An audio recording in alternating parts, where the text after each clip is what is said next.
समसामयिकी Chronicle अप्रैल, जिसमें अप्रैल में current affair है, हम शुरू कर रहे हैं। Let's go. चलिए, पहले हम देखेंगे इस राज्य समाचार। ये क्या हो गई? ठीक है, राज्य समाचार हम लोग देखेंगे कि उत्तर प्रदेश में लिथियम बैटरी रिसाइकलिंग सुविधा का उद्घाटन किया गया है। हम्म, चलिए, तो कहाँ पर किया गया है? सिकंदराबाद स्थित यूपीएसआईडीसी औद्योगिक क्षेत्र में लिथियम आयन बैटरी और दुर्लभ पृथ्वी मैग्नेट के लिए भारत की पहली एकीकृत रिसाइकलिंग सुविधा शुरू की गई है। रिसाइकलिंग इंडिया द्वारा विकसित किया गया है इसे। प्रसंस्करण क्षमता इसकी कितनी है? 1000 टन प्रति वर्ष है।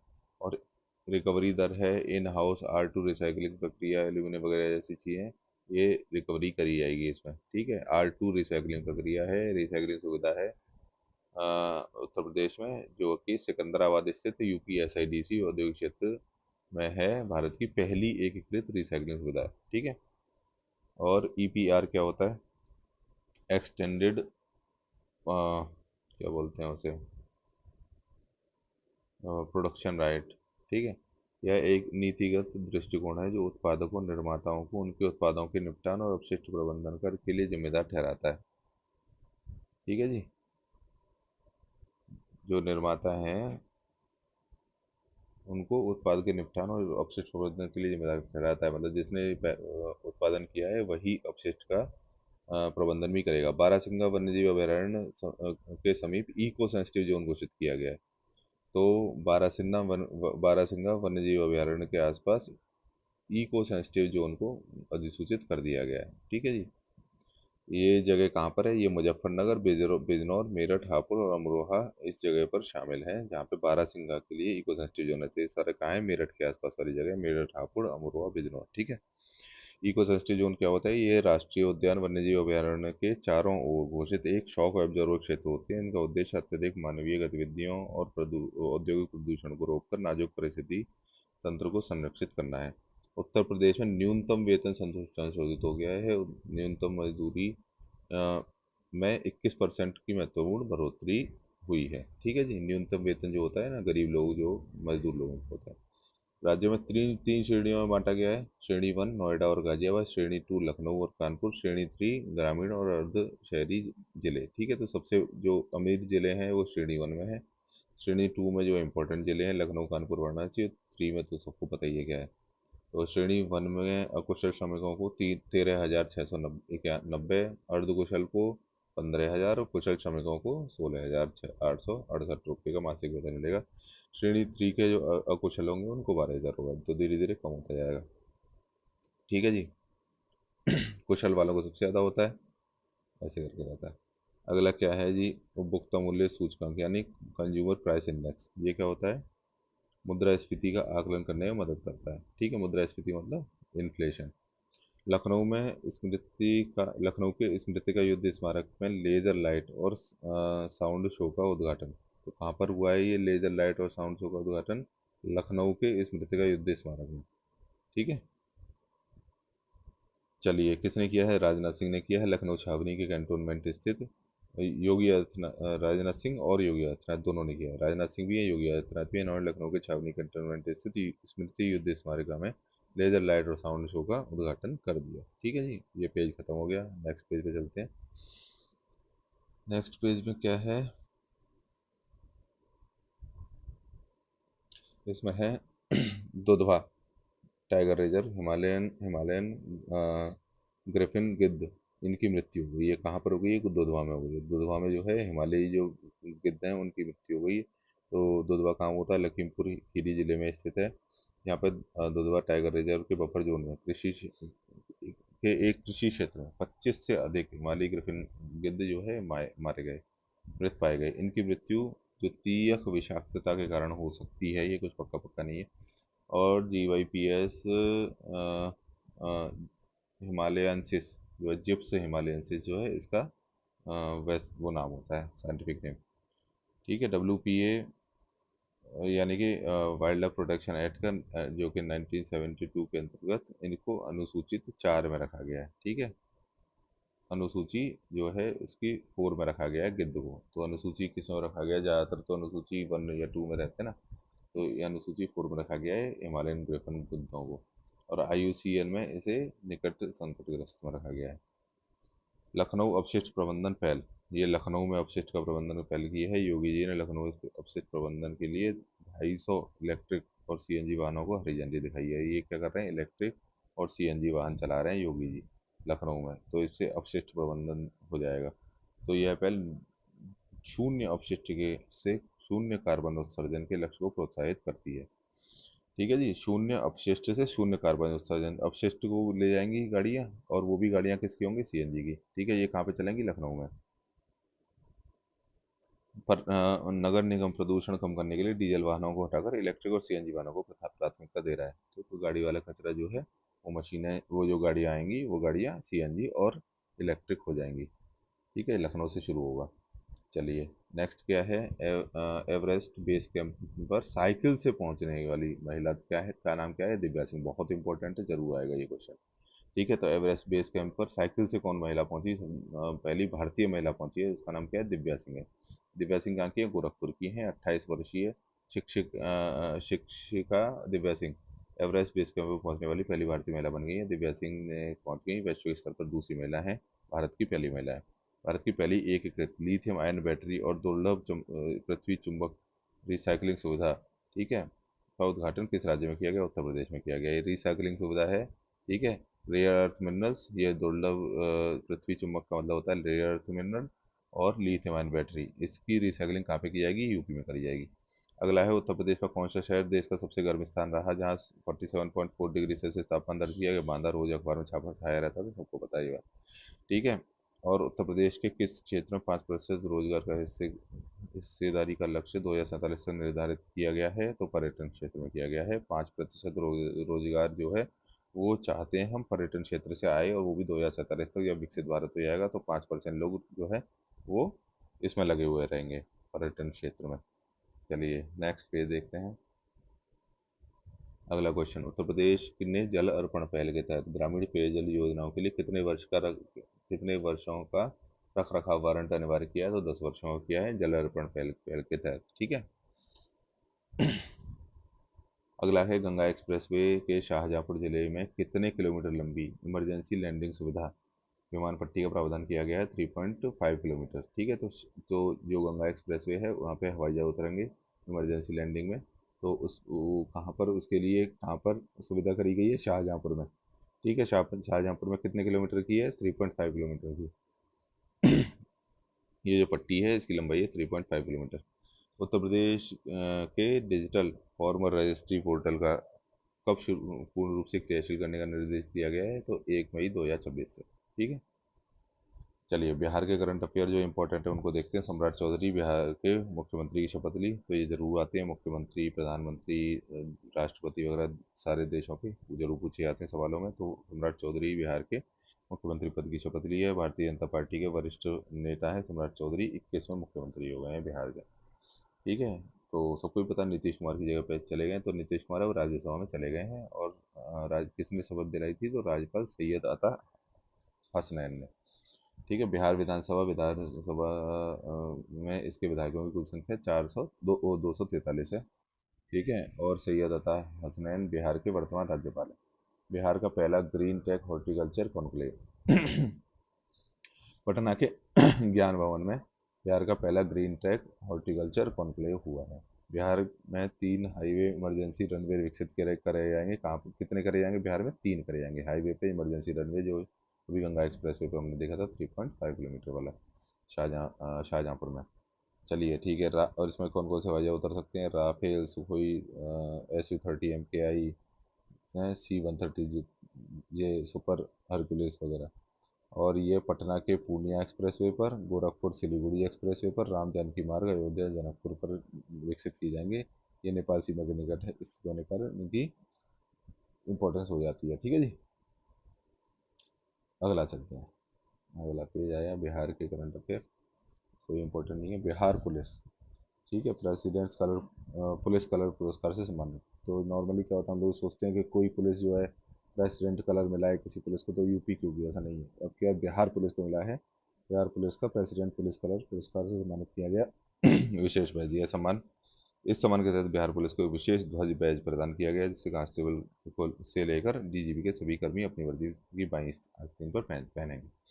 ठीक है, अभ्यास प्रश्न। हाल ही में बिहार पुलिस को प्राप्त हुए प्रेसिडेंट पुलिस कलर पुरस्कार के अलावा किन राज्यों को पुलिस पुरस्कार मिले हैं? तो उड़ीसा और सिक्किम को मिले हैं। ठीक है जी, उड़ीसा और सिक्किम को पुलिस पुरस्कार मिले हैं, लेकिन बिहार को जो है प्रेसिडेंट पुलिस कलर पुरस्कार मिला है।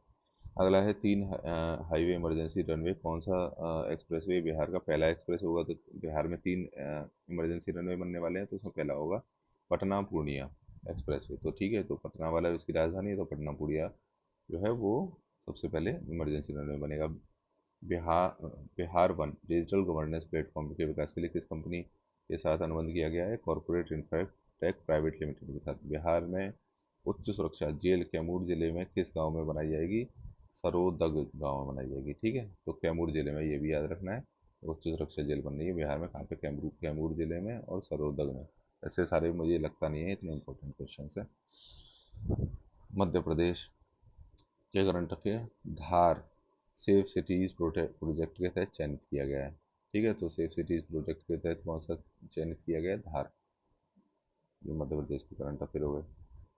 चलिए, और मध्य प्रदेश में क्या है? ब्रेल और सांकेतिक भाषा पेश करने वाला पहला पासपोर्ट कार्यालय कहाँ बना है? भोपाल में। ये इंपॉर्टेंट क्वेश्चन होते हैं जो भी विकलांगों से संबंधित होते हैं। ब्रेल और सांकेतिक भाषा पेश करने वाला पहला पासपोर्ट कार्यालय कहाँ बना है? भोपाल में बना है, मध्य प्रदेश में। ठीक है, राजस्थान, राजस्थानी करंट अफेयर, राष्ट्रव्यापी कृषि क्षेत्रीय सम्मेलन कहीं राजस्थान में हुआ होगा, छोड़ो जयपुर में। चलो, छत्तीसगढ़ का देखते हैं। छत्तीसगढ़ के में समान नागरिक संहिता यूसीसी ढांचे का मसौदा हुआ है छत्तीसगढ़ में। ठीक है, तो यूनिफॉर्म सिविल कोड जो होता है उसका ढांचा जो है वो कहाँ पे वो किया गया है, लाया गया है? वो लाया गया है छत्तीसगढ़ में। तो यूसीसी क्या होता है? Uniform civil code. ठीक है, ये इसका आर्टिकल कौन सा होता है? आर्टिकल 44। और इसका उद्देश्य क्या है? उद्देश्य अनुच्छेद 14 के तहत कानून के समक्ष समता सुनिश्चित करना है, यानी कि जो भी जाति से संबंधित हमारे यहाँ, वो सारी धर्म से संबंधित हमारे यहाँ कानून है, वो सारे कानून सबके लिए समान होने चाहिए। तो उस तरह का कानून लाना है, तो वो है आर्टिकल 44, बहुत इंपॉर्टेंट है। नीलंगुर को मिला पहला नल जल, अबूझमाड़ में विकसित की गई शुरुआत। ठीक है जी, नल का जल नीलंगुर को मिल गया है।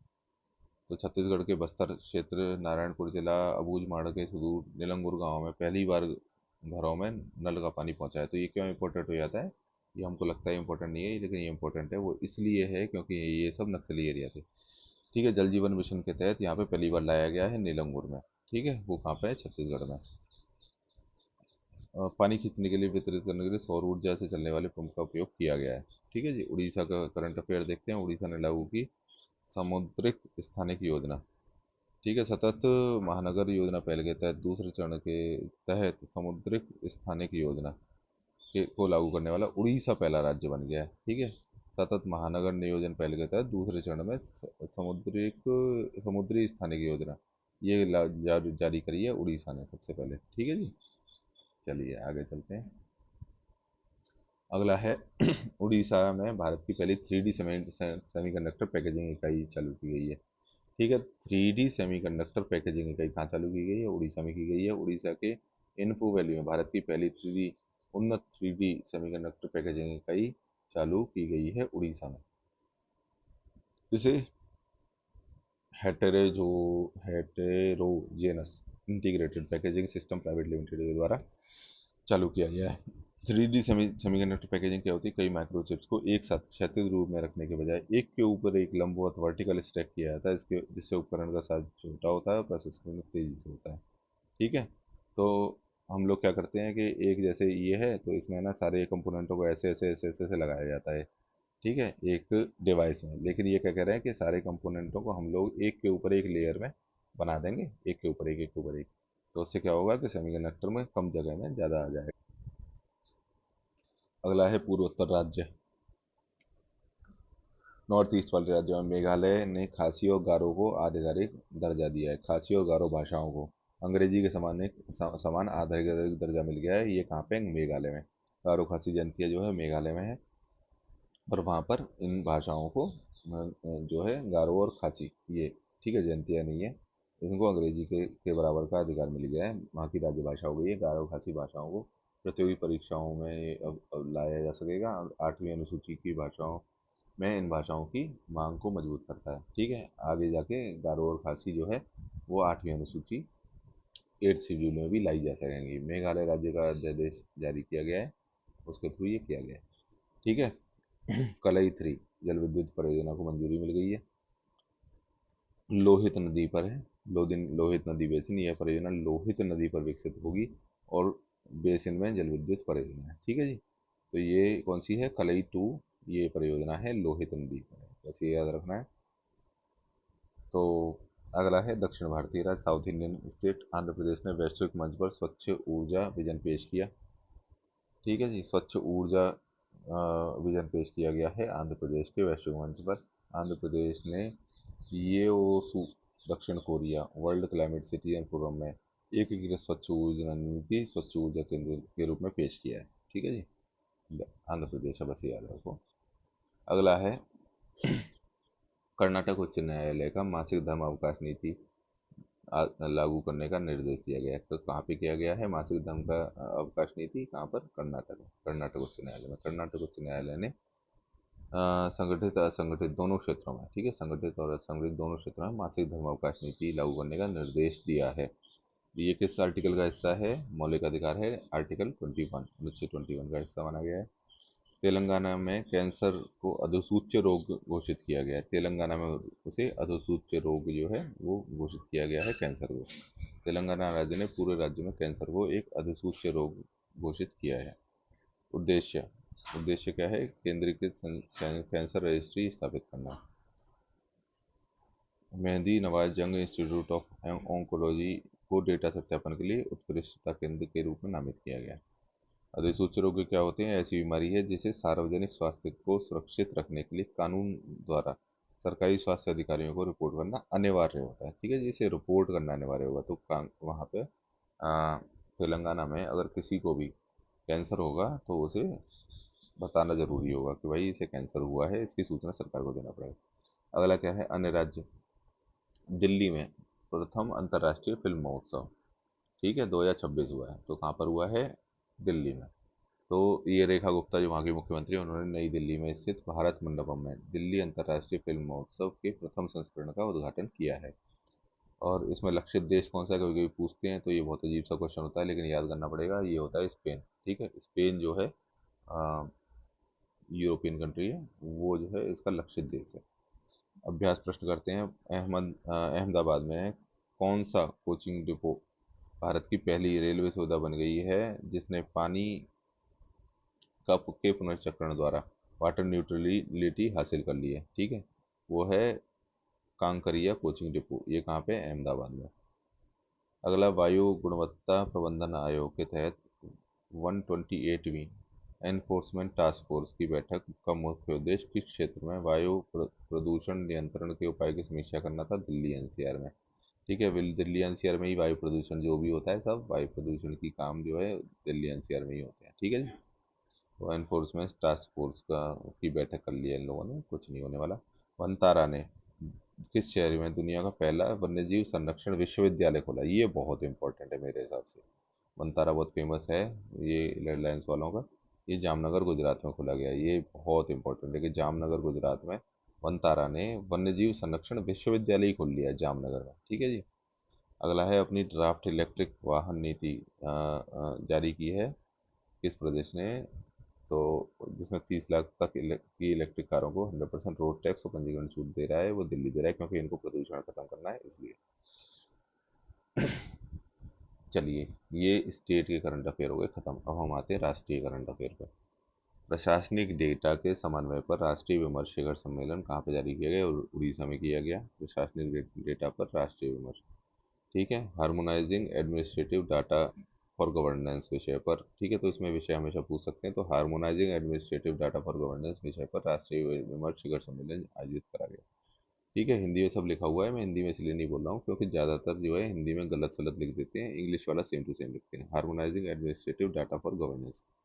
चलिए, ये कहाँ पे हुआ है? उड़ीसा में हुआ है भाई, उड़ीसा में, याद रखना है। ठीक है, राष्ट्रीय प्रशासनिक डेटा पर है विमर्श, लेकिन कहाँ हुआ है? उड़ीसा में हुआ है। तो जो डेटा वाला है वो उड़ीसा में है। अगला, भारत प्रथम उच्च स्तरीय CAPF सम्मेलन में की मेजबानी करेगा। ठीक है, सेंट्रल आर्म्ड पुलिस फोर्स जो होती है उनका सम्मेलन हो रहा है, तो उसकी मेजबानी कौन कर रहा है? भारत कर रहा है। ठीक है, उच्च स्तरीय CAPF के नेतृत्व के सम्मेलन की जिम्मेदारी है, इसके अध्यक्ष जो है मोदी जी करेंगे अध्यक्षता। जो भी चीज़ मोदी जी करते हैं वो इम्पोर्टेंट होती है पेपर के हिसाब से। ठीक है, CAPF क्या है? Central armed police force. ये गृह मंत्रालय के अधीन आने वाले इन बलों को इसमें जो बल आते हैं वो कौन से हैं? CRPF, BSF, CISF, ITBP, SSB। ठीक है, लोकसभा विस्तार विधेयक अस्वीकृत हो चुका है। ठीक है, तो ये इम्पोर्टेंट है। अस्वीकृत होने वाले भी इम्पोर्टेंट हो जाते हैं क्योंकि बहुत ज़्यादा चर्चा में रहता है। लोकसभा की क्षमता 543 से बढ़ाकर 850 करने वाला 131वां संविधान संशोधन विधेयक पारित होने में विफल रहा। ठीक है, तो ये पूछ सकते हैं कौन सा संशोधन विफल रहा, तो वो 131 हुआ, 131। और एक सीटें कितनी बढ़ाना चाह रहा था? 543 अभी है ही है, तो उसे 850 करने की कोशिश कर रहा था, ये 850। ठीक है जी, लेकिन ये असफल रहा है 131 वाला। इसके पक्ष में 298 वोट पड़े और विपक्ष में 230 वोट पड़े। तो जो है वोट तो विपक्ष में कम पड़े, लेकिन दो तिहाई बहुमत जो चाहिए होता है 352 वो नहीं मिल पाया, तो उसकी वजह से 54 वोटों से वो पीछे रह गए। 298 वोट पक्ष में पड़े थे इसके और विपक्ष में 230 वोट। सरकार ने इससे जुड़े परिसीमन विधेयक 2026 को वापस ले लिया है। इसका अर्थ है कि लोकसभा की सीटों की संख्या 850 करने का प्रस्ताव फिलहाल टल गया है। ठीक है, तो उसका कारण भी दूसरा था। इसमें एक्चुअल में महिलाओं के रिजर्वेशन की वजह से कुछ, वो सॉरी, परिसीमन की वजह से कुछ दिक्कत हो गई थी। महिलाओं का रिजर्वेशन में कोई किसी को, सब कह रहे थे हम करने के लिए तैयार हैं। 815 राज्य के और 35 केंद्र शासित प्रदेशों की प्रस्ताव अब मान्य नहीं है। ठीक है, तो ये जो है 850 सीटें करना चाह रहे थे, 815 राज्यों के लिए, 35 केंद्र शासित प्रदेशों के लिए भविष्य में हो जाएगा। वर्तमान स्थिति क्या है? संविधान के अनुच्छेद 81 के 1 यथावत रहेगा। सीटों की संख्या 543 पर लगा फ्रीज फिलहाल जारी रहेगा। ठीक है जी, और आर्टिकल 81 के अंतर्गत है, इनकी सीटें जो है 543 हैं, याद रखना है, इम्पोर्टेंट है, आ सकता है पेपर में। ठीक है, आर्टिकल 81।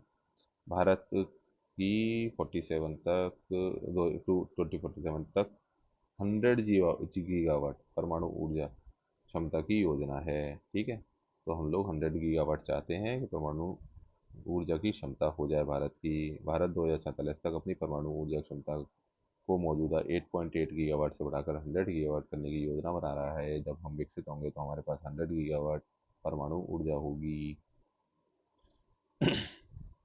अगला है NHAI की आरोग्य वन पहल। ठीक है, national highway authority of India. ठीक है, NHAI राजमार्गों के किनारे औषधीय पौधे लगाने के लिए आरोग्य वन योजना, ठीक है, चालू कर रहे हैं।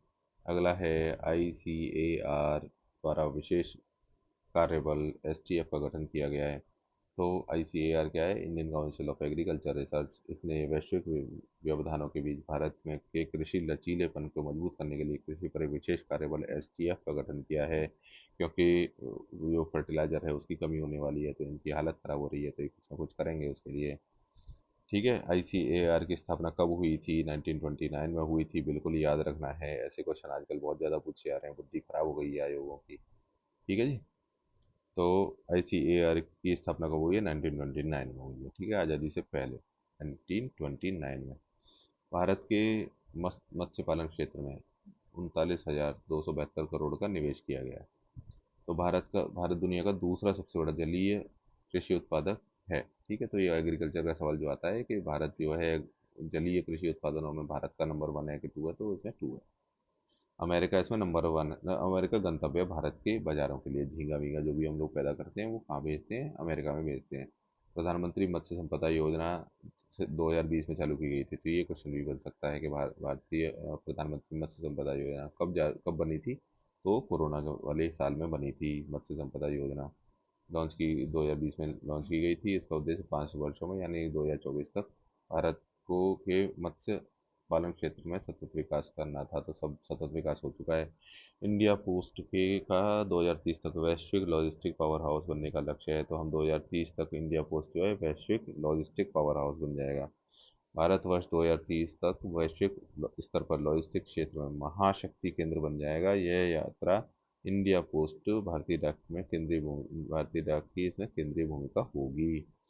पोस्टल ट्रेनिंग सेंटर की 75वीं वर्षगांठ पे ये सब काम कर रहे हैं ये लोग। पोस्टल ट्रेनिंग सेंटर सहारनपुर 75वीं जो है वो उनकी जुबली हो गई है, प्लेटिनम जुबली। ठीक है, तो ये कहाँ पर है पोस्टल ट्रेनिंग सेंटर, कहाँ है ये तो यूपी में है, तो उनको अचानक से याद आ गया तो क्वेश्चन ये पूछ सकते हैं कि यूपी के सहारनपुर में है पोस्टल ट्रेनिंग सेंटर। ठीक है, मेट्रो एवं राज्य की राजधानियों की तीव्र विस्तारण हेतु 24 स्पीड पोस्ट, 48 स्पीड पोस्ट मतलब घंटे के अंदर होगा, 2 दिन में डिलीवरी, 1 दिन में डिलीवरी जैसी नई सेवाएं शुरू करी गई हैं। और कर्मयोगी प्रशिक्षण सहारनपुर केंद्र ने कर्मयोगी बनाया है। ठीक है जी, सब ठीक है, सब ठीक है, सब कुछ नहीं है ऐसा इंपॉर्टेंट है। JNPT से दादरी तक पश्चिमी समर्पित फ्रेट कॉरिडोर पूरा हो गया जी। ठीक है जी, भारतीय रेलवे ने वेस्ट पश्चिमी समर्पित फ्रेट कॉरिडोर, ठीक है, वेस्टर्न डेडिकेटेड फ्रेट कॉरिडोर जो था उसको सफलतापूर्वक पूरा कर लिया है, जो कि 1516 किलोमीटर लंबा है। तो ये बहुत इंपॉर्टेंट है, इसके सवाल आ चुके हैं। ठीक है, तो वेस्टर्न डेडिकेटेड फ्रेट कॉरिडोर जो है उसकी लंबाई कितनी है? 1506 किलोमीटर। ठीक है जी, यह कॉरिडोर महाराष्ट्र के जवाहरलाल नेहरू टर्मिनल JNPT से दादरी तक फैला हुआ है। ठीक है जी, चलिए आगे चलते हैं। 31 मार्च 2026 को इसका ट्रायल रन के साथ चालू कर दिया गया था, 2026 में चालू कर दिया गया मतलब अभी। और dedicated freight corridor corporation of India limited ने इसे बनाया है। ईस्टर्न कॉरिडोर लुधियाना से सोननगर तक पहले ही पूरा किया जा चुका है। डेडिकेटेड फ्रेट कॉरिडोर क्या होता है? ये केवल मालगाड़ियों के लिए होता है, भारी वाहन उच्च क्षमता की गति के साथ डिजाइन किया गया है। ठीक है जी, गन्ना नियंत्रण आदेश 2026 का मुख्य उद्देश्य क्या है? यह है मिल की दूरी को विनियमित करने के लिए इथेनॉल उत्पादन को बढ़ावा देना है। ठीक है, अब तो इथेनॉल उत्पादन को बढ़ावा दे रहे हैं तो उसके लिए गन्ना नियंत्रण आदेश जारी किया गया है। अगला का क्वेश्चन है कि नवाचार वैश्विक सहयोग बढ़ाने के लिए 13-14 अप्रैल को इंडिया फार्मा 2026 का 9वां संस्करण कहाँ किया गया? नई दिल्ली में किया। तो इंडिया के जो फार्मा है, जो इंडिया की दवाई बनाने वाली कंपनियां हैं, उनका सम्मेलन किया गया है नई दिल्ली में 13-14 अप्रैल को। भारत के किस परमाणु ऊर्जा केंद्र पर प्रोटोटाइप फास्ट ब्रीडर रिएक्टर में पहली बार क्रिटिकलिटी हासिल की? ये भयंकर इंपॉर्टेंट है। ठीक है, ये कलपक्कम में की गई है। तो हम कैसे याद करेंगे कि ये प्रोटोटाइप फास्ट ब्रीडर रिएक्टर कल जो है हमारे बड़ा काम आएगा। तो ये कलपक्कम में जारी किया गया और इसे फास्ट ब्रीडर रिएक्टर प्रोटोटाइप बना, इसने क्रिटिकलिटी हासिल कर ली है। इससे हम लोग जो है थोरियम का यूज़ करके अपने यहाँ हमेशा के लिए बिजली बना सकते हैं। देहरादून के मोहंड के पास शिवालिक तलहटी में 4.5 मिलियन पूर्व पुराने किसके जीवाश्म मिले हैं? तो मीठे पानी वाली मछली के जीवाश्म मिले हैं देहरादून के मोहंड के पास। ठीक है, शिवालिक तलहटी में 4.5 मिलियन ईयर पुराने हैं। ठीक है, तो ये पूछते हैं कि कहाँ पर मिले हैं, तो जरूर ये देहरादून याद रखना है कि देहरादून के मोहंड के पास में मिले हैं। चलिए, ये हो गया। बसरा स्मारक विविध बसरा स्मारक में 33,000 भारतीय सैनिकों के नाम शामिल किए गए हैं। तो राष्ट्रमंडल युद्ध कब्र आयोग, ठीक है, ये कॉमनवेल्थ वाले जो ये है राष्ट्रमंडल युद्ध कब्र आयोग है वहाँ का एक, इसने इराक के बसरा में स्मारक में प्रथम विश्व युद्ध के दौरान मारे गए 33,000 भारतीय सैनिकों के नाम को नए डिजिटल पैलेंड के माध्यम से भी शामिल किया गया है।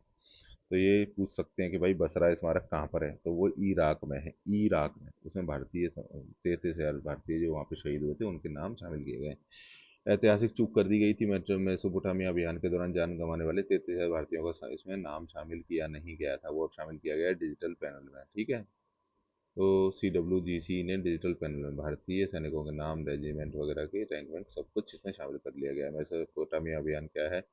प्रथम विश्व युद्ध के दौरान मुख्य रूप से वर्तमान इराक में लड़ा गया भारतीय सैनिकों ने ब्रिटिश सैन्य उपस्थिति में एक बड़ा हिस्सा बनाया था। ठीक है, भारत का हर जिले में ब्लड सेंटर खोलने का लक्ष्य। मतलब हर जिले में ब्लड सेंटर खोला जाएगा। स्वास्थ्य मंत्रालय ने दिसंबर 2026 तक हर जिले में कम से कम एक ब्लड सेंटर स्थापित करने का लक्ष्य रखा है। ठीक है, देश में 10% जिलों में अभी भी ब्लड सेंटर जो है उपलब्ध नहीं है। कई ब्लड सेंटर अभी भी रक्त कोष और ब्लड बैंक प्रबंधन प्रणाली से डिजिटल रूप से नहीं जुड़े हैं। वास्तविक समय में निगरानी प्रभावित होती है इससे। ई रक्त कोष क्या है? ट्रांसमिशन एंड ट्रांसमिटेड इन्फेक्शंस, ठीक है, TTI कहते हैं इसे। ये जो है अगर ऐसा रोग है तो वो बता देते हैं कि भाई इसमें रोग है, तो वो वाला खून जो है यूज नहीं करते। तो HIV, हेपेटाइटिस बी और सी वाला ब्लड होता है, वो दूसरों को नहीं चढ़ाया जाता है, तो वो जो है इस प्रबंधन से होता है। चलिए अगला पढ़ते हैं। समृद्धि समृद्ध ग्राम पहल WSIS पुरस्कार 2026 के लिए नामांकित हो गया है। संचार मंत्रालय की समृद्ध ग्राम पहल को world summit on the information society में नामांकित किया गया है। ठीक है जी। तो हमारा संचार मंत्रालय ने समृद्ध में ऐसा कौन सा गांव में क्या समृद्धि कर दी, तो इन्होंने क्या किया है, इन्होंने भारत नेट ब्रॉडबैंड का उपयोग करके समृद्ध केंद्रों के माध्यम से फिजिटल यानी डिजिटल और फिजिकल और डिजिटल सेवाएं प्रदान करी गई है। ठीक है, तो भारत नेट हमेशा ही इम्पोर्टेंट होता है, तो उसकी वजह से इन्हें क्या किया गया है, समृद्ध ग्राम पहल पुरस्कार के लिए नामांकित किया गया है। किसे किया गया है? संचार मंत्रालय को किया गया है। ठीक है। कार्यान्वयन एजेंसी कौन सी थी इस भारत नेट के लिए? वो DOT थी, और टेक्नोलॉजी डेवलपमेंट फंड थी। ठीक है, टेलीकॉम टेक्नोलॉजी डेवलपमेंट फंड, ठीक है, TTDF थी। 2026 में पायलट आधार पर से शुरू किया जाता है। इसमें शिक्षा, कृषि, कृषि में ड्रोन, स्वास्थ्य सेवा, ई संजीवनी, ई गवर्नेंस के लिए केंद्रीकृत हब इसमें शामिल है। ठीक है जी। अगला क्या है? अगला है world summit on information society prizes जो है, ये जो दिए जाते हैं, ये दिए जाते हैं ITU द्वारा सतत विकास को आगे बढ़ाने वाली नवोन्मेषी ICT परियोजना के लिए। यानी कि कंप्यूटर टेक्नोलॉजी जो होती है, इंफॉर्मेशन कंप्यूटर कम्युनिकेशन टेक्नोलॉजी, उसमें ITU जो है ये प्राइजेज देती है। इस प्राइजेज में इंडिया को की संचार मंत्रालय को भी शामिल किया गया है, इस पर नामित किया गया है। टाइम 100 2026 की सूची में भारत का वैश्विक प्रभाव। अभिनेता रणबीर कपूर, गूगल के CEO सुंदर पिचई और शेफ विकास खन्ना इसमें शामिल किए गए हैं। तो टाइम में कौन कौन लोग शामिल किए गए हैं उनकी टाइम 100 वालों में? तो रणबीर कपूर किया गया जिसे एक्टिंग नहीं आती, गूगल के CEO सुंदर पिचई किए गए जो भारतीय नहीं है, और शेफ विकास खन्ना किए गए जो बहुत सुंदर है। ठीक है जी। सुंदर पिचई अल्फाबेट के CEO हैं जो तकनीकी नेतृत्व में भारत का प्रतिनिधित्व करते हैं। ठीक है जी। भारत संयुक्त राष्ट्र UN इकोसोक के सहायक निकायों में निर्वाचित कर दिया गया। भारत को संयुक्त राष्ट्र आर्थिक और सामाजिक परिषद, ठीक है, इकोनॉमिक और सोशल जो काउंसिल है यूनाइटेड नेशंस की, उसके प्रमुख सहायक निकायों में निर्विरोध चुना गया है। ठीक है जी, चुन लिए गए बस। ठीक है, इतना याद रखो, इससे तो कुछ नहीं है। भारत द्वारा कॉफी का रिकॉर्ड निर्यात किया गया, इम्पोर्टेंट क्वेश्चन। ठीक है, तो किस चीज़ का निर्यात किया गया है? रिकॉर्ड कॉफ़ी का किया गया है। तो उच्च कीमतों के कारण 2026 में भारत में कॉफ़ी निर्यात में 17% वृद्धि हो गई। 2.136 बिलियन डॉलर का ऐतिहासिक उच्च स्तर पर पहुंच गया है। तो इसे कौन खरीदता है? इसे खरीदते हैं इटली, जर्मनी जैसे अंतर्राष्ट्रीय खरीदार हैं यहाँ पे इन हमारी कॉफ़ी के। वर्तमान में भारत दुनिया का 7वां सबसे बड़ा कॉफ़ी उत्पादक और 5वां सबसे बड़ा कॉफ़ी निर्यातक है। ठीक है जी। तो हम लोग 7वें सबसे बड़े कॉफ़ी उत्पादक हैं, लेकिन बहुत ज़्यादा बड़े नहीं है। 7 में भी वो काफ़ी बड़ा होता है भारत जैसे देश के लिए। शोधकर्ता मार्क मैक्रिंडल द्वारा परिभाषित जनरेशन बीटा, जो AI नेटिव सोच के साथ बड़ी होगी, इसका जन्म वर्ष क्या माना जाता है जनरेशन बीटा का? 2025 से लेकर तो 2039 तक। ठीक है, तो जनरेशन बीटा जो है वो बिल्कुल अभी पिछले साल से ही चालू हुई है। ठीक है, तो जनरेशन बीटा कब से चालू हुई है? पिछले साल से, 2025 से, और 2039 तक रहेगी। ठीक है जी। किस स्थानिक प्रजाति के वैज्ञानिकों ने हाल ही में किस स्थानिक प्रजाति के संपूर्ण माइटोकॉन्ड्रियल जीनोम को सफलतापूर्वक क्रमिक सीक्वेंस कर लिया है? माइटोकॉन्ड्रियल DNA जो जीनोम है उसे सीक्वेंस कर दिया है। मुख्य रूप से प्रायद्वीपीय भारत में पाया जाता है। तो ये मद्रास हेजहॉग है इसका, मद्रास हेजहॉग जी।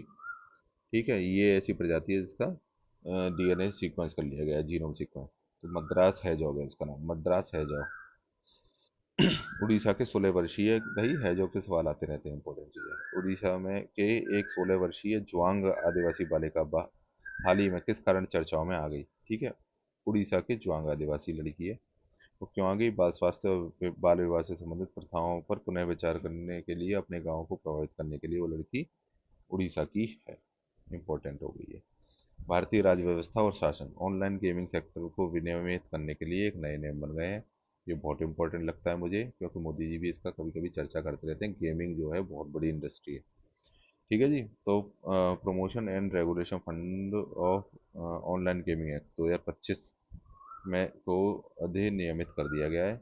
ये वो विनियमित वो जो भी अधिनियमित कर दिया गया हुआ जो भी है, ये नियम 1 मई 2026 से पूरे देश में लागू होंगे। तो ये है तो दो पिछले साल के नियम 2025 के, लेकिन 1 मई से 2026 से ये अब प्रभावी रूप से लागू ही हो जाएंगे नियम। ठीक है जी।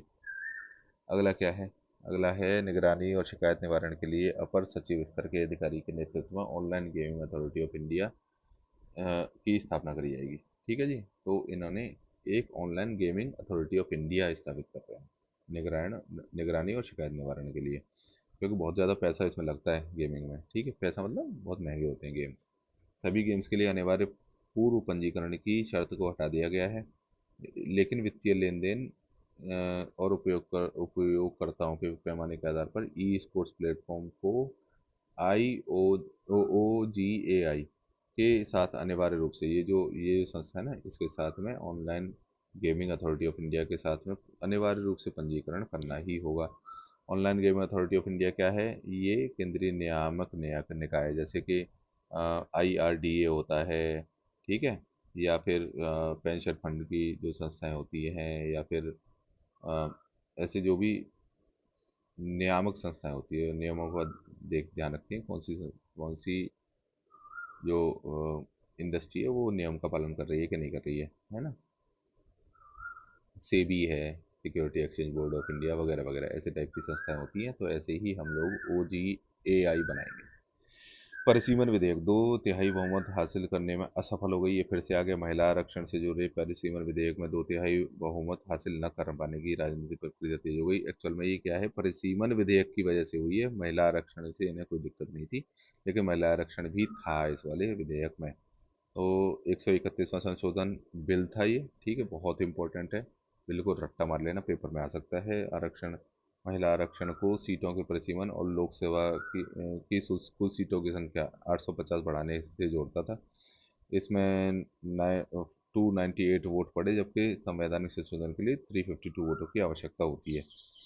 DMK, BRS और TMC ने जो है जनसंख्या नियंत्रण पर अच्छा प्रदर्शन किया। इसकी वजह से ये लोग नाराज थे कि हम लोगों को जो है अच्छा फायदा नहीं मिलेगा, इसमें नुकसान हो जाएगा। विपक्ष की मांग है कि महिला आरक्षण को बिना किसी शर्त तुरंत लागू किया जाना चाहिए। महिला आरक्षण में तो ये लोग लागू करना चाहते थे, लेकिन परिसीमन से नाराज थे। परिसीमन आयोग यह है जिसके ये क्या होता है? एक निकाय होता है जिसके आदेशों को कानून का बल प्राप्त है, उन्हें अदालत में चुनौती नहीं दी जा सकती। ये निर्धारित करता है कि जो वोट दिए जाएंगे उसके लिए एरिया डिफाइन किया जाता है कि ये एरिया, इस के वोट यहाँ पर पड़ेंगे और इस एरिया के वोट जो है यहाँ पड़ेंगे। यहाँ पर एक सीट बन जाएगी, वहाँ दूसरी सीट बन जाएगी। तो सीटें सीटें जो चुनाव के लिए जो है वो किस एरिया में वोटिंग होगी, वो निर्धारित करता है परिसीमन आयोग। चलिए आगे देखते हैं। जम्मू कश्मीर पुडुचेरी में महिला आरक्षण कानून लागू हो गया है। तो कहाँ पर लागू हुआ है? पुडुचेरी और जम्मू कश्मीर में। जम्मू जम्मू कश्मीर पुडुचेरी में महिलाओं की सीट आरक्षण से संबंधित प्रावधानों को लागू करने के लिए अधिसूचना जारी कर ली गई है। इसके लिए संविधान संशोधन जो है 106वां संशोधन अधिनियम था 2023, इसे लोकसभा विधानसभा में 33% महिला आरक्षण कानूनी ढांचा तैयार किया गया है। तो ये सेंटर में तो बिल पास नहीं हुआ, लेकिन ये 106वां ये भी 106वां ही संशोधन विधेयक है, उससे संबंधित कुछ बिल पास किए, जो कुछ दूसरे नए विधेयक लाए जा रहे हैं जो कि फेल हो गया है। लेकिन ये तो पास हो चुका है ऑलरेडी, जिसमें 33% सीटें होंगी महिलाओं की लोकसभा और विधानसभाओं में। तो ये जारी कर दिया गया है पुडुचेरी और जम्मू कश्मीर में। चूंकि विधायिकाएं केंद्र शासित प्रदेश हैं, ठीक है, आरक्षण अगली प्रासंगिक जनगणना के आधार पर परिसीमन 2027 के बाद ही प्रभावी होगा। जब जनगणना हो जाएगी उसके बाद में ये आरक्षण प्रभावी हो जाएगा। ये याद रखना है, कोई पूछे तो कहाँ पे हुआ है, जम्मू कश्मीर और पुडुचेरी में। संविधान का 166वां संशोधन अधिनियम क्या है? महिला आरक्षण अधिनियम के रूप में जाना जाता है, जो लोकसभा राज्यसभाओं में और दिल्ली विधानसभा में महिलाओं की को 33% आरक्षण प्रदान करता है। सुप्रीम कोर्ट द्वारा दहेज देने वाले कानूनों में दहेज देने वाले कानूनी सुरक्षा स्पष्ट हो गई है। यदि दहेज, देखो कहाँ सुप्रीम कोर्ट ने एक वो दिया है, वर्डिक्ट दिया था कि यदि दहेज देने वाले, यानी कि जो भाई दहेज देना और लेना दोनों अपराध होता है, लेकिन दहेज देने वाले विवाद में पीड़ित पक्ष माने जाएं। अगर जैसे लड़की के पापा हैं, ठीक है, वो पीड़ित हैं कि भाई लड़की को मारा पीटा गया और हमसे दहेज मांगा गया और हमने दहेज दे भी दिया, तो फिर उन पर दहेज अधिनियम के तहत मुकदमा नहीं चलाया जा सकता कि तुमने दहेज दिया है तो तुम भी अपराध हो। ठीक है, तो ये कोर्ट ने एकदम पक्का पक्का बता दिया है। तो धारा 7 होती है उसकी, दहेज की। ये दहेज निषेध अधिनियम 1961 है। इसमें यह अधिनियम सैद्धांतिक रूप से दहेज देने और लेने दोनों को अपराध मानता है, लेकिन धारा 7 पीड़ित पक्ष को विशेष कानूनी सुरक्षा प्रदान करता है। ठीक है जी, पीड़ित पक्ष जो है अभी ये धारा 7(3) के तहत जो है ये विशेष कानूनी सुरक्षा दे दी गई है। राज्य ने उपसभापतियों के पैनल का पुनर्गठन कर दिया है। तो राज्यसभा के महासचिव पीसी मोदी ने उपसभापतियों के पैनल का पुनर्गठन की घोषणा कर दी है। विभिन्न राजनीतिक दलों के 6 सदस्यों को इसमें शामिल किया गया है। भाजपा से ये इनके नाम देख लेना, दिनेश शर्मा, एस कोन्याक और घनश्याम तिवारी, ये लोग हैं। और कांग्रेस की पूर्व देवी नेताम है, एआईडीएमके के थम्बी दुरई हैं, बीजेपी से संबित पात्रा है। ठीक है, ये सब लोग जो है 6 सदस्यीय पैनल में शामिल हो गए हैं उपसभापतियों के। ये जो सभापति ऊपर बैठता है, ठीक है, उसके सामने कई सारे लोग बैठे रहते हैं, वो उपसभापतियों का पैनल होता है। सभापति उपसभापति की अनुपस्थिति में ये सदन की अध्यक्षता करते हैं, उनके पास पीठासीन अधिकारी की समान शक्तियां होती हैं। ठीक है, ये यह पद जो है स्थायी नहीं है, रोटेशन के आधार पर काम करता है। ये सभी लोग जो है एक एक करके उपसभापति बनते रहेंगे। राज्यसभा, उपराष्ट्रपति राज्यसभा का पदेन पर सभापति होता है, जबकि उपसभा का चुनाव सदस्यों के द्वारा किया जाता है। उपसभापति का चुनाव सदस्यों के द्वारा किया जाता है। ठीक है जी, ये सबको पता ही है, फैक्ट है हमारे सारे। महिला आरक्षण अधिनियम लागू हो गया है, 106वां जो है संशोधन है। नारी शक्ति वंदन अधिनियम कहते हैं इसे। औपचारिक रूप से लागू करने के लिए अधिसूचना जारी कर दी गई है। इसमें कोई कंफ्यूज होने की जरूरत नहीं, 106वां तो लागू हो गया है, लेकिन 131वां जो बिल ला रहे थे, जो बिल था 131वां, वो जो है लागू नहीं हुआ है, वो इसी से थोड़ा सा जुड़ा हुआ कोई चीज़ है उसमें। ठीक है, परिसीमन से संबंधित लोकसभा विधानसभाओं में महिलाओं के लिए 33% आरक्षण अनिवार्य में SC ST वर्ग की महिला भी शामिल हैं। संविधान में नए अनुच्छेद कौन कौन से जोड़े गए, ये बहुत इंपॉर्टेंट चीज़ है। 330A और 332A, यानी कि ए वाले ही होंगे आंसर, अगर कोई ऑप्शन आते भी हैं तो ये सोचना है हमें। और वो भी कौन कौन से हैं, 330 और 332। ठीक है, इवन नंबर ही है। पहली जनगणना के बाद परिसीमन पर निर्भर है कि परिसीमन जब बन जाए हो जाएगा तो वो हो जाएगा, जब जनगणना के बाद होगा तो उसके बाद में ये उसी हिसाब से काम करेगा। आगे क्या है कि 131वें संशोधन पर विचार कर रही थी, कर क्या रही थी, वो तो हो ही गया बर्बाद। ठीक है, ये पुरानी खबर होगी। सुप्रीम कोर्ट ने बंगाल के SIR में मतदान अधिकार स्पष्ट कर दी है। सुप्रीम कोर्ट ने SIR से जुड़े हुए फैसला दिया है कि जिन मतदाताओं की अपील ट्राइब्यूनल में स्वीकार की जाती है, केवल वे ही चुनाव में मतदान दे सकेंगे। ठीक है, चुनाव तो हो गए और उन्होंने ही मतदान दिया है, और जिनकी अपील ट्राइब्यूनल द्वारा स्वीकार की जाती है, इनकी नहीं की गई है, वो रह गए बेचारे। ठीक है, तो अभी 34 लाख लोग जो है वो दे भी नहीं पाए हैं, उनकी अपीलें लंबित है। ठीक है जी, चलिए आगे। प्री प्राइमरी शिक्षा अधिकार पर सुप्रीम कोर्ट ने जवाब मांगा। तो सुप्रीम कोर्ट ने केंद्र राज्य सरकारों से प्री प्राइमरी स्तर पर मुफ्त और अनिवार्य शिक्षा प्रदान करने पर अपना रुख स्पष्ट करने को कहा है। याचिका में प्रारंभिक बचपन में शिक्षा को संविधान के अनुच्छेद 21I शिक्षा के अधिकार के दायरे में शामिल करने की मांग की गई है। आर्टिकल 21I केवल 6 से 14 साल की वर्ष की आयु के बच्चों को मुफ्त और अनिवार्य शिक्षा प्रदान करता है। ठीक है जी, शिक्षा का अधिकार, राइट टू इन्फॉर्मेशन क्या है? राइट टू इन्फॉर्मेशन एक्ट है, जो कि 2009 में बना था। आर्टिकल 21I को लागू करने के लिए प्राइमरी शिक्षा को कवर करता है। न्यू एजुकेशन पॉलिसी 2020 3 से 6 वर्ष की आयु के लिए अर्ली चाइल्डहुड एजुकेशन पर जोर दिया गया है। तो ये कह रहे हैं केंद्र सरकार से, सुप्रीम कोर्ट कह रहा है कि भाई आप बताओ कि प्री प्राइमरी स्तर पर अनिवार्य शिक्षा प्रदान करने के बारे में आपका क्या कहना है, क्योंकि इससे 6 से 14 तो है, और 6 से नीचे वालों का क्या, 3 से 6, ठीक है, तो पूछ रही है कोर्ट।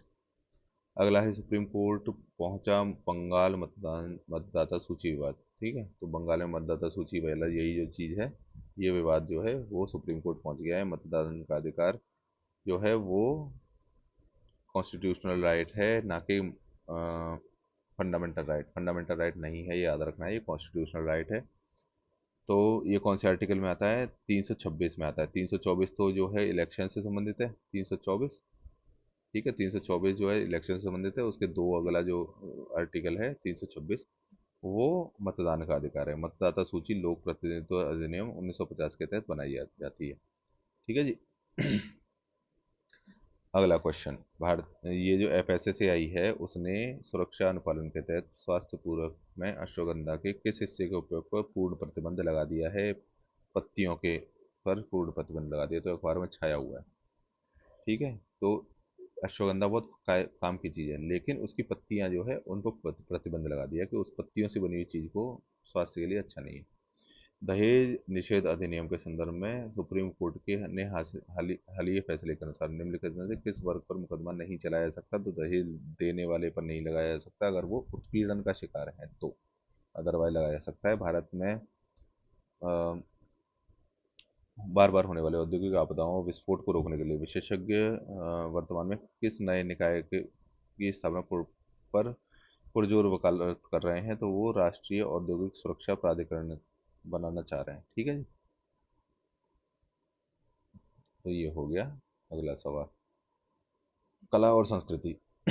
ASI ने कोणार्क सूर्य मंदिर में प्रमुख संरक्षण कार्य शुरू कर दिया है। ठीक है, तो आर्कियोलॉजिकल सर्वे ऑफ इंडिया है, ये कोणार्क का सूर्य मंदिर जो कि उड़ीसा में पाया जाता है, उसका संरक्षण कार्य शुरू कर दिया है। ASI ने यूनेस्को विश्व धरोहर स्थल कोणार्क सूर्य मंदिर में एक प्रमुख संरक्षण परियोजना शुरू की है।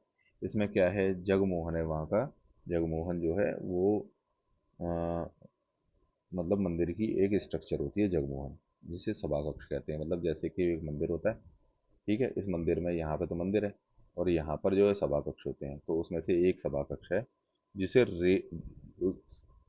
सभा कक्ष से उस रेत को सावधानी पूर्वक निकाला जा रहा है जो 1901 से 1903 में ब्रिटिश इंजीनियरों ने ढहने से रोकने के लिए भरा था। तो ये गिरने वाला था, तो गिरने से रोकने के लिए इसमें मिट्टी भर दी थी ताकि इस पूरा वजन इसने संभाल लिया। तो अब ये धीरे धीरे उस मिट्टी को निकालेंगे। ठीक है, तो डायमंड ड्रिलिंग तकनीक का प्रयोग करके पश्चिमी दीवार में 6 से 5 फीट, 6 क्रॉस 5 फीट का मार्ग बनाया जा रहा है। ठीक है। कोणार्क सूर्य मंदिर 13वीं शताब्दी में पूर्वी गंग वंश राजा नरसिंह देव प्रथम के द्वारा निर्मित किया गया था। देखो ये करंट अफेयर में आया है, तो ये सवाल भी पूछ सकते हैं कि भाई कोणार्क का सूर्य मंदिर किसने बनवाया था? तो नरसिंह देव प्रथम ने बनवाया था, वन ने बनवाया था, क्योंकि बहुत नंबर वन मंदिर है ये। ठीक है। और ये किस वंश के थे? पूर्वी गंग वंश के थे। तो VS फ्रेम्स राष्ट्रीय फिल्म निर्माण प्रतियोगिता, ये है वंदे मातरम के 150 वर्ष पूरे होने के उपलक्ष्य में VAM फ्रेम्स ने भारत राष्ट्रीय फिल्म निर्माण प्रतियोगिता की शुरुआत की है। ये इसमें 3 श्रेणियों में देशभक्ति से संबंधित कुछ वो बनाएंगे। 3 श्रेणियों में रील्स, आर्टिफिशियल इंटेलिजेंस आधारित फिल्में वगैरह, शॉर्ट फिल्में वगैरह बनाई जाएंगी। 3 श्रेणियों में इनाम दिए जाएंगे उनको। वंदे मातरम, बंकिम चंद्र चट्टोपाध्याय ने 1870 में इस गीत को रचित किया था। अब देखो ये सवाल भी आ सकता है, ये इस मामले में डेटों के मामले में बड़े पागल लोग हैं। ठीक है, वंदे मातरम को कितने साल हो गए? 150। तो ये 1870 में बना था। वो सॉरी,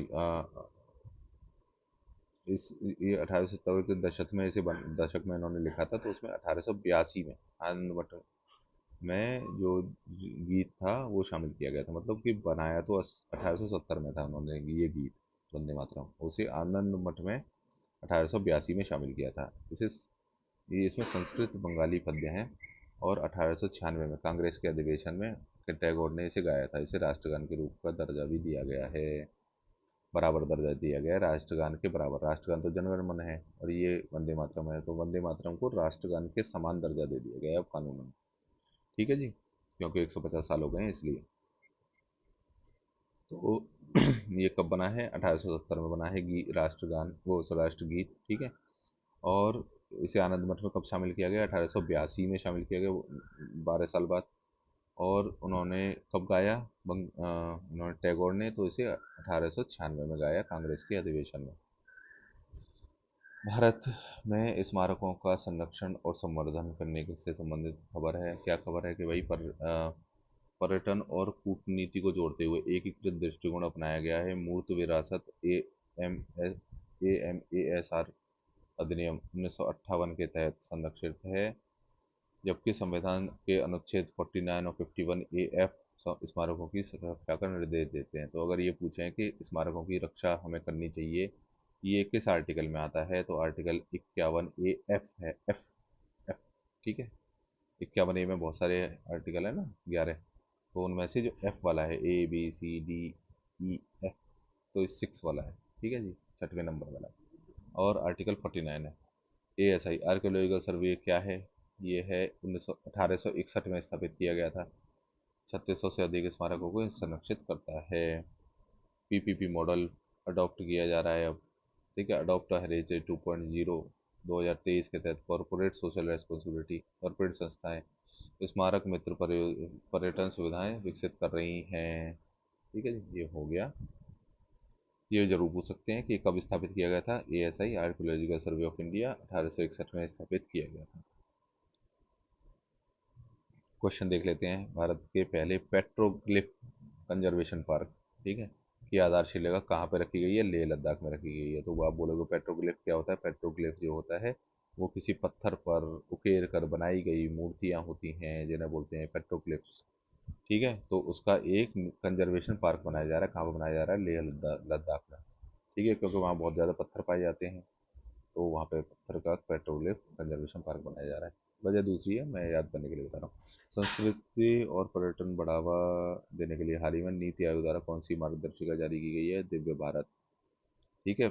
सर, संस्कृति और पर्यटन को बढ़ावा देंगे दिव्य भारत मार्गदर्शिका द्वारा, दिव्य भारत।